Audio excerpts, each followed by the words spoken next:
welcome to the table, and I'm Cody, as you know, and this is Ben Albright. He's joining me today, and we were just going to talk about some things, and it's a beautiful day, so we're like, let's go outside.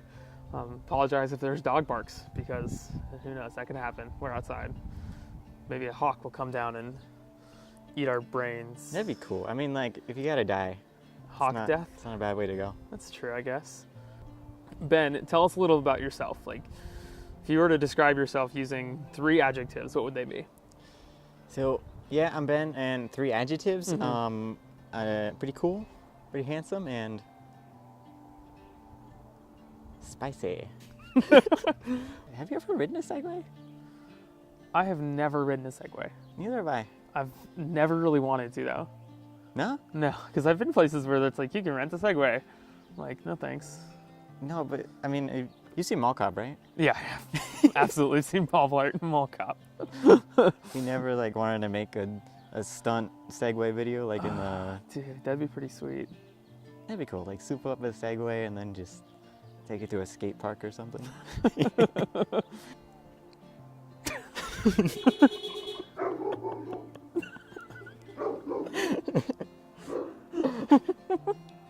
All right. So many noises.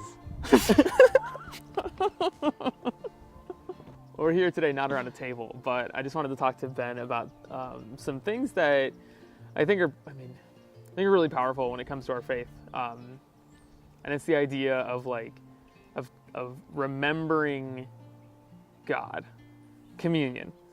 Like, it's this thing we do at church because, sometimes I feel like we just do it because we do it.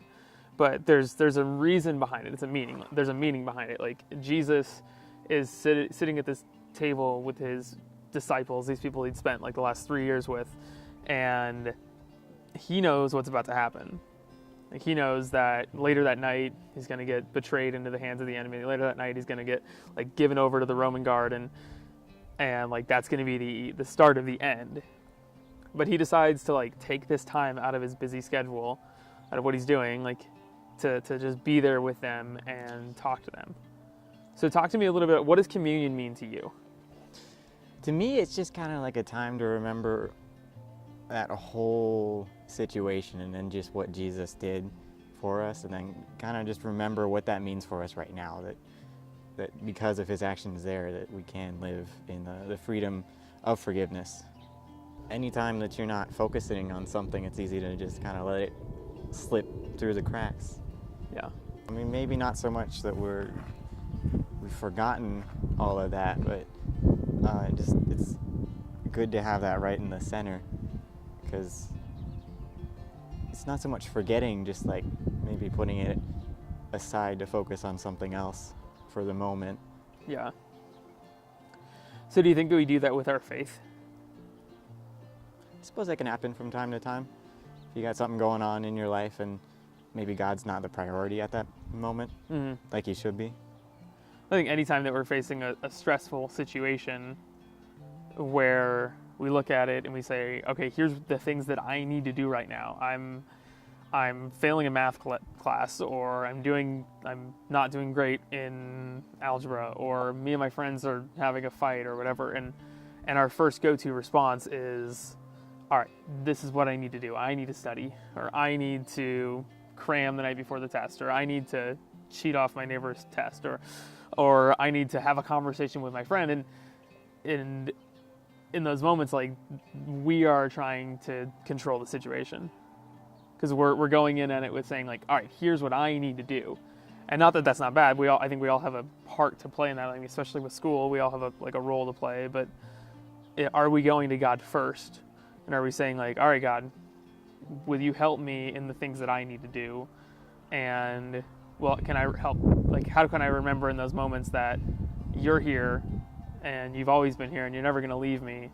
So how do I lean into that relationship to help me accomplish things? Yeah, and I guess that's kind of what communion's all about, is just getting that focus back in on God and putting that into something physical that you can hold and taste in your hands, just to get all of you into it, not just something intellectual.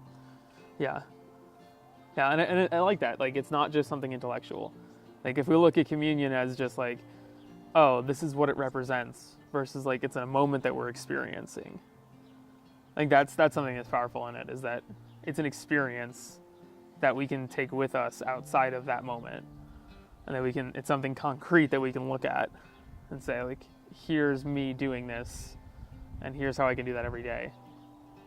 So I guess, like, if you're gonna talk to a high schooler or a middle schooler, because you've been through it, you've gone through those years, and you're just gonna give them some advice about what are some of the practical ways for them to hold on to their faith and hold on to that, like, relationship with God every single day, even in the midst of craziness, like, what would you say?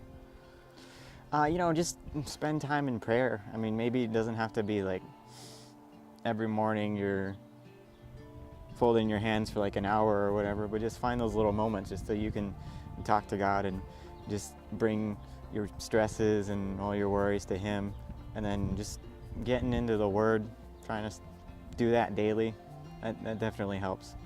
It's important to just kind of remember what God has done for you in your life, and just to really hold on to those moments that God has definitely done work. Yeah. What would you say to someone who feels like they've never experienced God before? I'd say that, like, you probably have. I mean, it doesn't have to be something, super grand and turning water into wine right in front of you, but just in your life, you can work on you personally. Anytime that He's forgiven you, that's really a miracle right there, and that's really what you kind of got to remember with communion. Yeah. Well, thank you, Ben, and I look forward to hearing the conversations that we have now.